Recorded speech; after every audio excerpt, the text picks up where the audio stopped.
Welcome to another episode of Married with Video Games. I'm your host, Matthew. I'm your host, Christina. 2024 Roundup.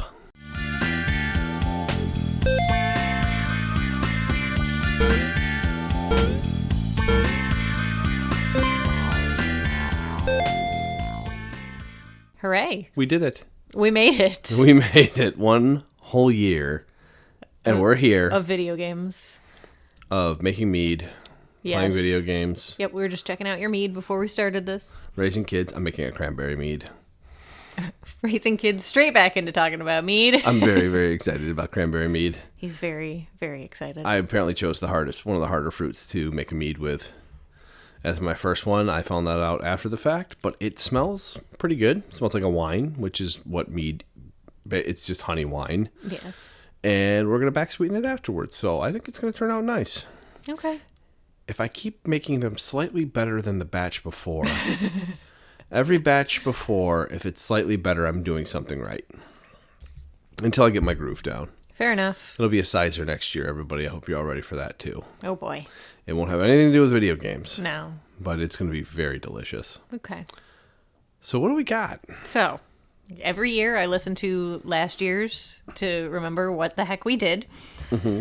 So it's games played, games started / not finished, favorite game played, favorite game watched, least favorite game played, least favorite game watched, most cathartic, most surprising, general thoughts / comments. That's usually where you say some stuff. Okay. And most anticipated games.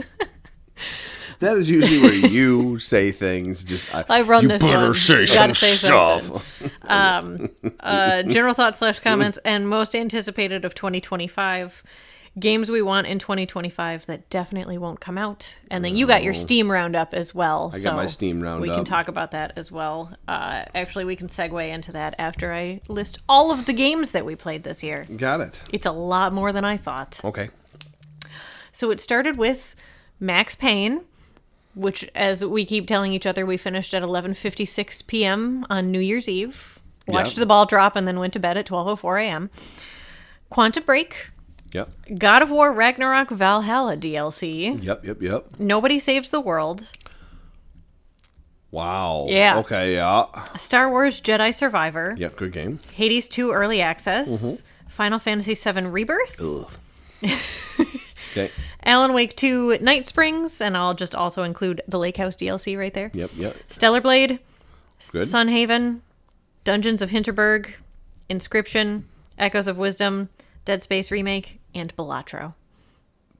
We played a lot of games. We played a lot of games. And then games started and not finished. The only ones I could think of were Crow Country. Yep. The Dredge DLC. Yep. And then the Stardew 1.6 update. But that, I don't know that we were going to do a podcast about that. I'm just trying to continue to 100% the game on the 100%ed game, which is now 98%ed. I started Black Myth. I won't finish it this year. Yeah, that'll be a January probably. And I'm going to finally play The Witcher 3. Gwent. Because, well, yeah, there'll be some Gwent, but mostly because I have to, because the story's going to go forward, and I want more story. And I just want to experience the game for myself. The combat is just awful, but the story is really good. So, is it just clunky combat for you, or is yes, it? it's very. Even when it came out, it felt a little outdated to me. Okay. In combat for CD Projekt Red, it has never been their strong suit. Okay. How was it in Cyberpunk? At first, it was terrible. Everything was terrible. They made a lot of improvements. The shooting mechanic is good. Yeah, I liked the shooting. Watching the little bits. The little punchy parts were okay. I just felt it could be better. Okay. It's just same with their melee combat. It's just not fluid. It feels very clunky. I'm sure I'll get used to it, but after playing Black Myth, where the combat is very fluid. It's very fluid. I'm very bad, but it's so fluid and it's just better. I think the CD Projekt Red could learn something from games like that and implement some of that with their own little twist on it, and it would actually be very pleasant to play. That being said, we saw a cinematic trailer. We didn't see any actual gameplay or anything, though they said it was in-engine everything. In-engine generated. Okay. So it looks really good. It looks fantastic. I'm very excited. Yes. Now, On top of that, I Yes. have my Steam list. I probably have some PlayStation games I played that were on there as well. I played 68 games on Steam. 291 achievements were unlocked. My 15 days was my longest streak. Not obviously back-to-back. It was just, I'm not going to rephrase that. It was back-to-back, but not 24 hours. Yes, yeah. Could you imagine? Playing daily. Oh, I did. Hades 2, we played 15% of the time, 38 sessions, so that aligns with it because we played Hades 2 on the Steam Deck. We did. Bellatra, we had 44 sessions, and that was 12% of the time, and that was in a lot shorter time than Hades. Yeah, Hades we played for like a solid...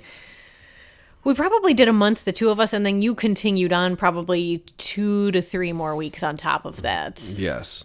Sunhaven was 13 sessions with 8% of the play time. Okay. I had 291 achievements unlocked, and the Steam median was 13. I played 68 games. The Steam median is 4. The longest streak was 15. The Steam median is 6.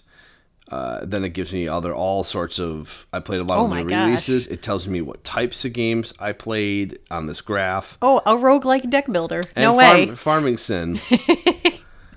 And then badges earned, it gives you by the numbers. And then it gives you like the months that we played it. So Hades was May and June. Yep. And a little bit of October. Oh. Bellatra was November, December.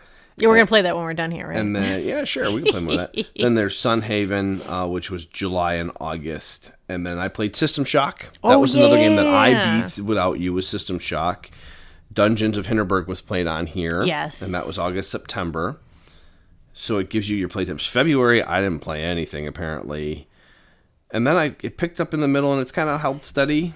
You want to know why you didn't play anything on the Steam Deck in February? Because you were powering through Star Wars Jedi Survivor before Final Fantasy VII came out. Yes. That makes a lot of sense. Aside from that, that's pretty much it. I played a couple demos. I played some games. Celica was another game I played that I absolutely loved and beat. I'm kind of going through. I played some Cyberpunk on here. I was trying different games. Dragon Dogma came out. That's one I started and never finished. Yeah, I did watch a little bit of that. No Rest of the Wicked is still in early access. That was pretty good. I don't know. I tried a whole bunch of different games on here. Yeah, there weren't a lot of games where we're like, yeah, we're going to play this and make a podcast out of it, and then we never did, except for Crow Country. I beat Fist. That was the bunny with the giant arm. Oh, yeah, the bunny one. I played Doki Doki Literature Club. Oh, yeah, you got to make me play that. Yes, I don't know how ready you are for that. I know. But I'm ready to watch you play it, at least. Oh, I started The Outer Worlds. I'm intrigued to play it when it looks a little bit better. Okay, I was telling Lexi about that, too. Just when you started playing Outer Worlds, and I was like, is that the game where William McKinley doesn't get assassinated? And you just stared at me. It is. The premise is that William McKinley does not get assassinated, so Teddy Roosevelt doesn't become president and start trust busting. So it's like 2 major corporations run the entire universe, basically. That's the premise. But me, the historian, is like, oh, William McKinley doesn't get assassinated as president. And there we are. Yep. That's all I know about that game, and I don't think that figures into anything. Not anything. All right, so how are we jumping into this? Favorite game played. Hold on, let me hold my sheet out here if you can read my terrible handwriting. So I am going to say this year I've played some really, really good ones. Mm-hmm. I am going to have probably 2 answers for you. That's fine. I have 3 answers for you, actually. Sorry. But I will give you the one from the list that we played together. Okay, that's fine. And I will probably say that was the Dead Space remake. Really? Believe it or not. I actually was really thought the atmosphere and everything was really well done. God of War Ragnarok, fantastic. Yeah. Star Wars Jedi, actually a very good game. It was. It just got overshadowed Quantum Break by... was so much fun, but confusing as all get out. Quantum Break was trying so hard. I really liked the gameplay of Stellar Blade.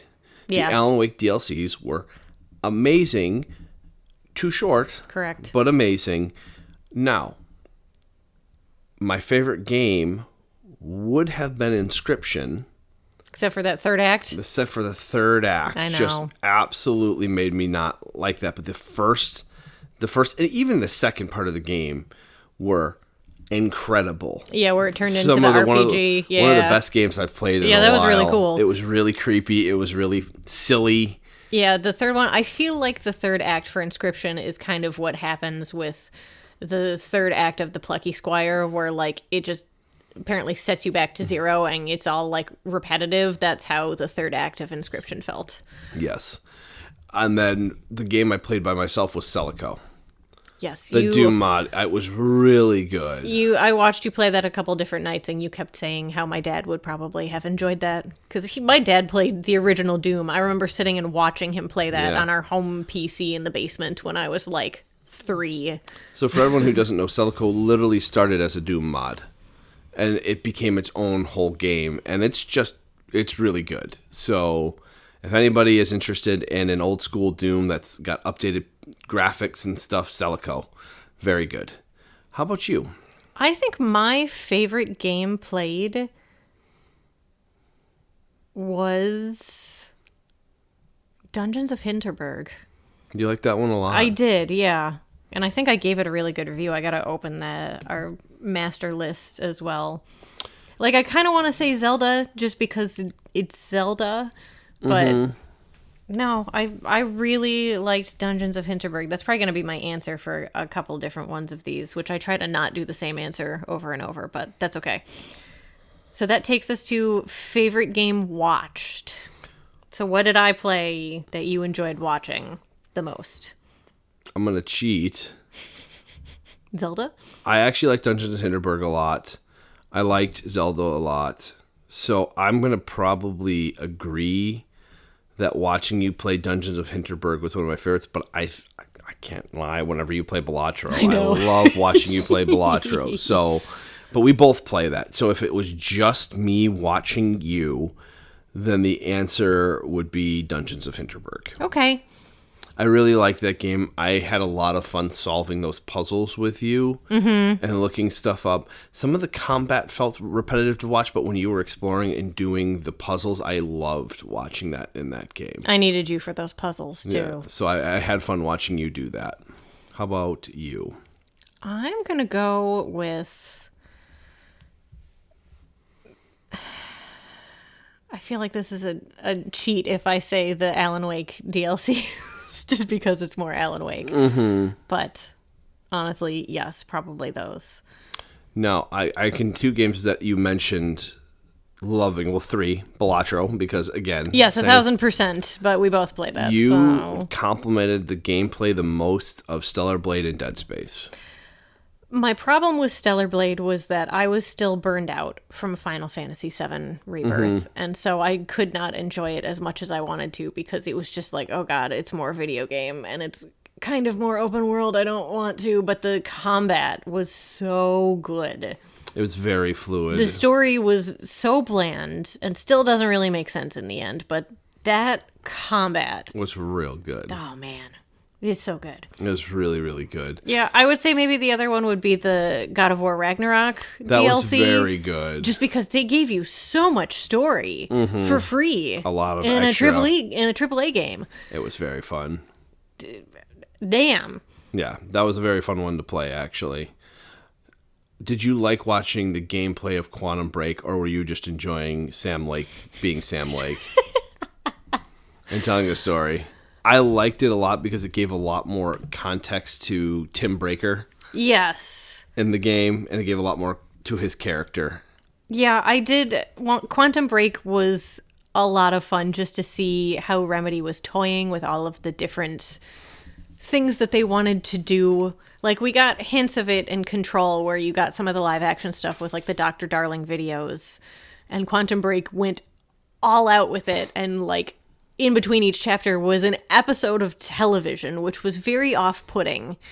Very off-putting. And I don't know that it worked super well. Mostly because we didn't realize that it was a full episode of TV. It was like a 17-minute, like 13 to 17-minute episode about, like, the opposite group of people you were playing as, like, the bad guys, which was, it's very interesting. It was just, I think, a little too much.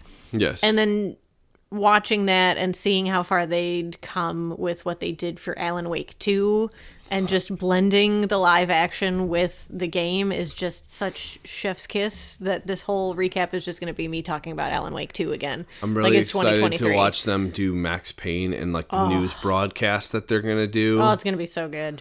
It's going to be really good. It's going to be so good. All right. Next one is what we just did, favorite watched. Least favorite game played. Oh, that's not a hard one. It was Final Fantasy. So I'll actually caveat this. I actually really enjoyed Rebirth at first. Yes. And there were some very good aspects of it. If you just play through the story, I think you'll really like Rebirth for what it is. And I know people who love Rebirth. They think it's one of the better of the two. It was too much. It was too much. It was just too long. The deep inhale. It was too much of everything, and the ending boss being over an hour. It's not enjoyable. Awful. For me. That kind of thing is not enjoyable for me. And the Shinra boss, where like you had to perfect parry him or whatever. Yeah. He took a while. That was No, that was too So frustrating. the entire game was just too frustrating for me. I liked Queen's Blood. I thought it was very well done. Yes. I liked the story. I liked the aesthetics. The Golden Saucer was one of the coolest things to see redone. Mm-hmm. I wanted it to be done. Yeah. After the Golden Saucer, I was just like, okay, I'm ready. And there were still like I got to my haunted 20 hotel more and I hours. was so happy about it. I talked it for so long and they didn't disappoint me. So You were very happy with that. it was very silly. Yes. I thought Tom Berry in the room. That was really funny. All right. He was a little humidifier, wasn't he? Mm-hmm. Least favorite played? I think I know the answer to this question. I'm going to go with Sunhaven. Mm-hmm. Like, again, it wasn't bad, but it just wasn't quite there for me. You started off not liking it, and then you had in a groove where I was like, I think she's enjoying this game. And then it went back to like, once we got to that second farm, you're like, oh no. Oh, yeah, the elf world. And I hadn't even made it to the other town that you were supposed to start. Like, I already have enough issues going between my farm and Ginger Island in Stardew Valley that, like... I just want you to remember that you used to have to go walk to the boat. I know. And take the boat there. I know. And then you would teleport home, but then you built the warp points. The obelisks. And then I just obelisk there. And you got the horse flute to summon your horse to the island. I did. And last night when I was playing, I went to bed at 10:10 a.m. because I had nothing else to do that day. Mm-hmm. I had already been to Ginger Island. So yeah, that's my least favorite game played. Yes. Least favorite game watched. I would say Sunhaven is probably the same answer. Okay. There were points in Echoes of Wisdom that I just didn't care about. I thought that game was very cool. I liked it a lot. I think I would have enjoyed playing it more than watching it. Yeah, the story wasn't... There was nothing special about it. But most Zelda games, I don't like the story that much. The gameplay is just what it is. It's the same freaking story. It's just told slightly different. This one at least had a unique boss and everything to it. It did, yeah. It wasn't Ganon this time. Yeah, they fake you out with that one. You take him on right away. That was awesome. I also would say there are points of Nobody Saves the World that I didn't enjoy. Probably more than Echoes of Wisdom. Yeah. But Sunhaven would be my answer to that question. All right, my least favorite watched was Final Fantasy. Yeah. It just went on for too long. Yeah, you were ready for it to be done too. You were ready for it to be done. I was ready for it to be done. Even when you were staying on task with main quest stuff, I'm like, this isn't done. You're not to the next part yet. Like, It was just too much. And then it felt like you were sticking too close to the main story, that you weren't a high enough level to be able to do things as quickly. And it just was a lot. It was a lot. It was a lot. It was a lot. Mm-hmm. It only won one award at the Game Awards, so that's not surprising. Not at all. So that's good. It's music, though. It was music, yeah. Because it had, I think, 200 new unique soundtracks. Every song was different for every activity. That's awesome. So they made up a new song. So the music was good. It was very good. Yeah, I don't disagree with that. They should have won that one. Mm-hmm. So that's good. Most cathartic. So like most like relaxing to play, or just kind of like you can melt into the couch with this game. It's like Latro. That's fair. It's if you started in earlier, it would be Balatro. I thought you playing Dungeons of Hinterberg was a lot of that. That's my answer. So We can have the same answer. It's okay. yes, I actually for me, no, Hades was a little stressful. Balatro for me. If it's my game, it's Balatro. I can just shut my brain off and make jokers and have fun. It is. But when you are not on that game, you are not on. And then when you're really on, you're just burning. Yes. Like today when I played on our son's quiet time, I lost in like ante 3. And I'm like, all right, I'm going to do one more. Because I played yesterday on his quiet time and did not win a single. Mm-hmm. And then I crushed face in the next one. Yeah, it was fantastic. It feels real good. All right. Most cathartic is Dungeons for me. Mm-hmm. I really did enjoy that. Most surprising. Most surprising. I have a cop-out answer for myself. I have a cheat answer. So I'm gonna say my one off the list and then on the list. Okay. I knew there was something weird about the game, but Doki Doki Oh, okay. absolutely was like, what the ever-loving flip is going on here? That one will shock the pants off of you. Excellent. In terms of game, I'm going to be honest with you. I thought the most surprising for me was Stellar Blade. Yeah? So everyone said it was good. I really liked the game. I really had a lot of fun going through. There weren't many bosses that I was stuck on for more than 2 fights of it. 2 or 3, maybe. At the worst. At most, yeah. I was able to pick up the boss mechanics pretty well. I understood the objectives. Moving around was fluid. I really had a good time. For me, it gave me a very familiar vibe to Returnal without being the bullet hell, which Returnal is. Yeah, Returnal did get that way. And I loved Returnal. Mm-hmm. I loved the gameplay of Returnal. Stellar Blade was kind of the melee-focused version of that for me. And so I was shocked that I liked it so darn much. The other one, though, is God of War Ragnarok. Yeah, that's a good one. I was shocked at how much gameplay they added. I didn't think it was going to be anything, and I went, oh. So I told you this, not during this podcast. We're going to do it on the podcast, on the record. In our 2023 Roundup last year, we were talking about like games to play in 2024, and I mentioned the Valhalla DLC, and you were like, it's a boss rush. I don't really want to play it. Yeah. Didn't they release it for free? They did. Mm-hmm. It was a free DLC, so I'm like, well, now I gotta try it. It's free. And they added story. It was like a great... And it was good story, too. It wasn't just anything. It was really good story and context. And there's more, like, side information. We could have continued to get, like, side story for the side characters, but we were like, no, we got through Kratos's. Well, we don't really need to go forward anymore. Mm-hmm. So. It was good. My most surprising is Hades 2, because in the 2023, and we were talking about like games we want to play in 2024 that definitely won't come out, my answer was Hades 2. Like they in what, February, they put out just like 20 minutes of gameplay, like the devs just like playing through 20 minutes, like here you go, 20 or 50 minutes, like it was a ridiculous amount, and everybody was like, good on them for doing that. And then like 2 weeks later, they're like, it's coming to early access next week. Yeah. You get 4 worlds, 4 of the 6, or 5 of the 6. Like, excuse you?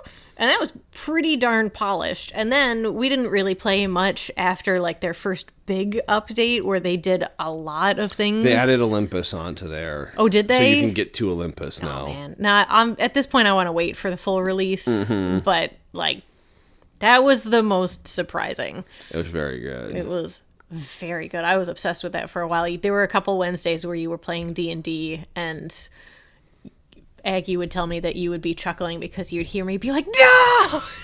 I was just playing Hades too. Okay. That takes us to general thoughts / comments. How you feeling about video games? I will start with my closest to a political ramble, but non-political ramble about gaming in 2024. A lot of games. We had a lot of really good games this year. Yeah, more than I thought. We had some incredibly well done games. We had some incredibly well thought out games. There are a lot of games that should have been good that just absolutely tanked. this year, and a lot of the developers and stuff just leaning into subjects that they're not very good at, Well, or they don't or understand. leaning in. They're writing a fan fiction and not a video game story. That's fair. So the best example I will give is how Bugsnax handled gay characters by not. By you don't even paying attention. You just have gay characters in the game. That's what they are. They don't comment Jock on dating that. the conspiracy theorist. Who cares? Yes, it was nobody cared because they just told a good It's story. the Grumpinati, Matthew. It's the Grumpinati. It's stuff like that in games that a lot of video games. When I play a video game, I want to escape. I like political messages in games when I don't understand, like, and when I play it and I don't really think about it other than like, oh, hey, that's cool. Well, it's like the Alan Wake, not the Night Springs, the Lake House, where in the review I told you, like, everybody online was like, oh, that's, their take on AI. And you were like, that went over my head completely. But they were training 1,000 typewriters to try to write like Alan Wake. Yeah. And it was very well done. It's was. a political message in a game that just was very good story narrative for a game. There was not enough Matthew Peretta for me, but, There's never enough Matthew Peretta for you, though. I'm going to get you a calendar of just Matthew Peretta. Dear Lord. Will it talk? That's, But it'll be Dr. Darling's messages for the day. That's fantastic. So, 2024 was a big... I think a big shift in that paradigm where people see the stuff now and they're hesitant, and I think it's a good thing because pre-orders are going to be down. I want games to be video games, and the list of games that we played were video games. Yeah, they were all very good. They may have had, like you said, subtle political messages that were just. I mean, Alan Wake was very blatant, but we were just too infatuated with Alan Wake to actually pay attention. That was in the DLC itself too. The other parts, there wasn't really anything of that nature. It was just a good video game, and I'm just kind of hoping 2025 is a return to that form. Is what I'm saying. Yeah. Again, anyone can tell whatever story they want. Just do it well. Just do it well, and try. I will. Yeah, try and actually write something fascinating and interesting for me to read, and don't write yourself into the story. Write the story. That's fair. That's all I have to say about that this year, but I think we played a ton of great games. I think there's going to be a ton of great games coming up. Oh, you know what one we missed was Path of Exile 2. We only played that together one night. We only played that one night. I've played a fair bit more. It's really good. I can call Scott and have him guest on this right now. He's probably playing Path. Just link to him afterward and say, Scott, we need you for Path of Exile 2 podcast. He'd probably be down for that, actually. Scottie Pippen be here in a heartbeat. Pippen. All right. What about you? What do you got? What are your comments? I don't know.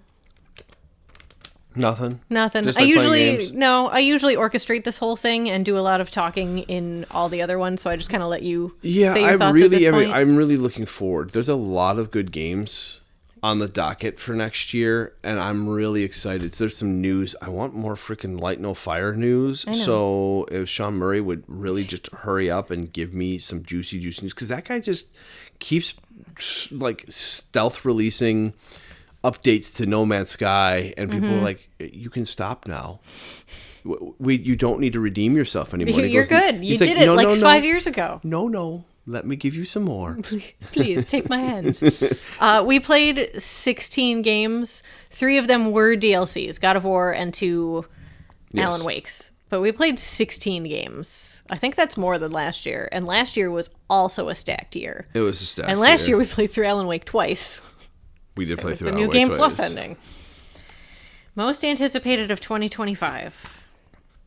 Oh my goodness. Okay, so what do you have on there? Because I don't even... So this is my list of games that I still have to write things for the website I write for.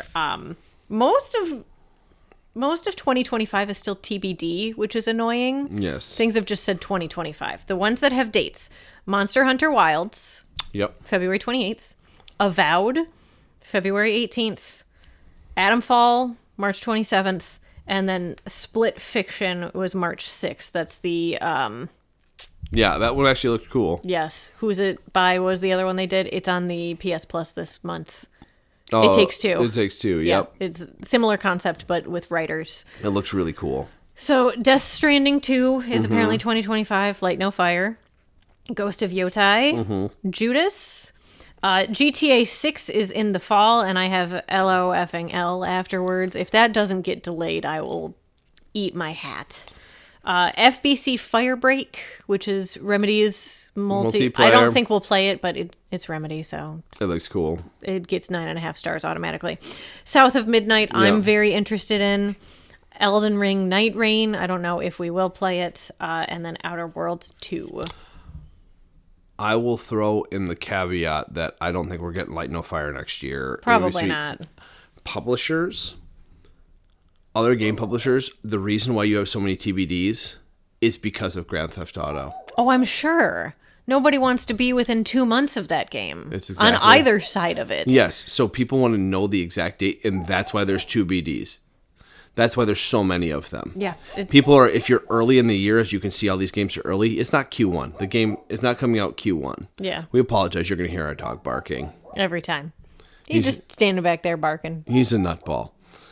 So, Grand Theft Auto is the reason why you have so many to be determined games. Yes. That is it. They see it and they're like, we're not going to release it. There's been articles written on like this. I will also say that Nintendo Switch 2 has had so many leaks coming out about it, but it's supposedly going to be announced Before March. Before the end of March. It has to be before the end of their fiscal year. There's a lot of rumors saying that they're going to have an announcement on Christmas. That would not surprise me. So I could be very wrong. The most recent things I saw, I try not to look at anything. I do the Jake Baldino, take it with a grain of salt, was that it will be the Nintendo Switch 2, and that the docking station will reportedly also have like a fan or cooling system to it. So like to have it docked, you'll have it be more powerful. And it'll be magnetic Joy-Cons and not the slidey ones. Not the slidey ones. That's the big stuff. I've heard multiple rumors about the power level of it, and I think if they amp up the power level, I think they're trying very hard to not have a Wii U situation, which the Wii U I think still sold very well. Mm-hmm. But like that's the only Nintendo console we don't own. yeah, Because like no one really cared about it. But that's true. So I think they're trying really hard to not have the Super Nintendo Switch. I will always call it that. I think they're trying very hard to not have it be a Wii U situation. And my other theory was that they don't really have like a launch title to go with it. Unless it's like Super Mario Odyssey 2. Something. Like Tears of the Kingdom just came out.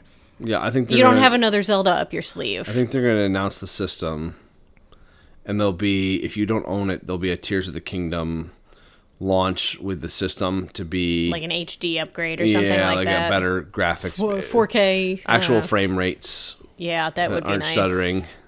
Same with Echoes of Wisdom, man. Yep, that was the only issue with Echoes of Wisdom.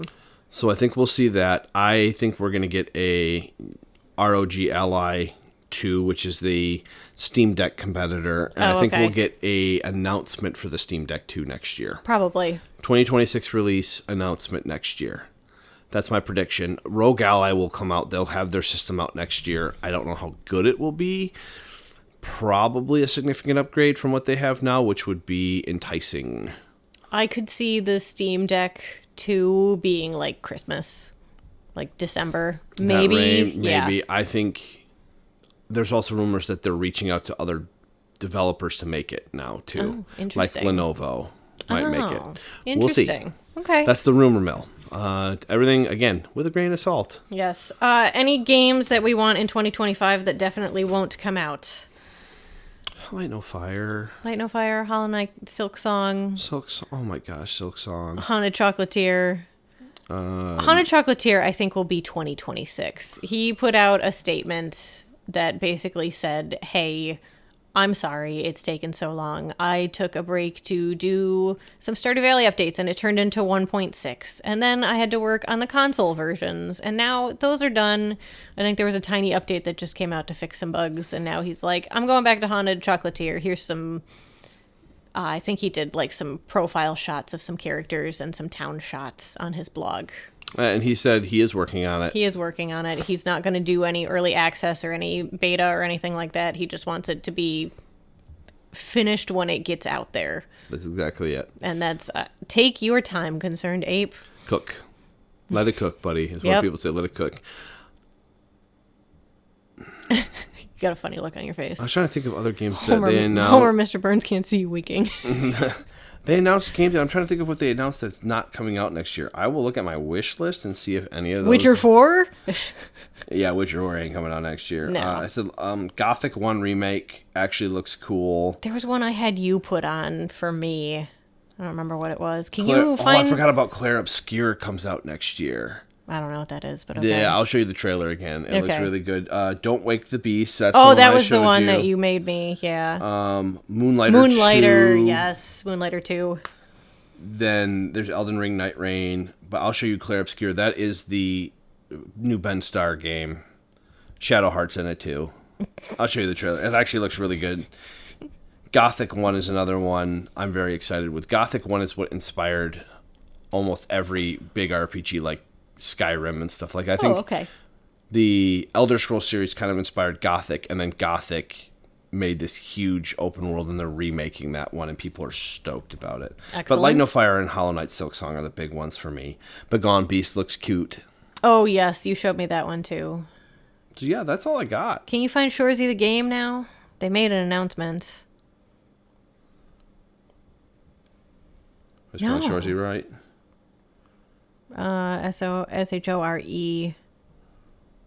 S-Y. Why? Wow. Shoresy. Shoresy the no-show. I have no idea when it comes out. It honestly doesn't look that great, but I just like that it's more Shoresy.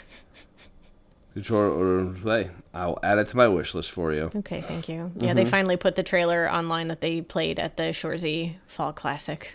That's very cute. And Shoresy is just a hockey TV show spinoff of the Canadian cult classic, I guess, Canadian cult show Letterkenny. That is where it came from. Yeah, and I did not like Shoresy on that show, but his show on Hulu is fantastic. It looks really good, actually. Oh, I remember you showing me this. That's the one with yes. Daredevil in it. What's the guy that Charlie Cox? Yeah, Charlie Cox is in the game.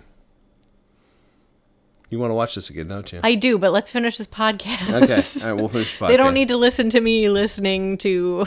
They kind of do. I wish we were on video because I'd play it for you on video so you could react to it live. Maybe that should be a goal for next year, is that we start a YouTube channel. Although then I couldn't be in my pajamas and robe like I am. You could. We just put a little funky mask on you every time. A little funky mask.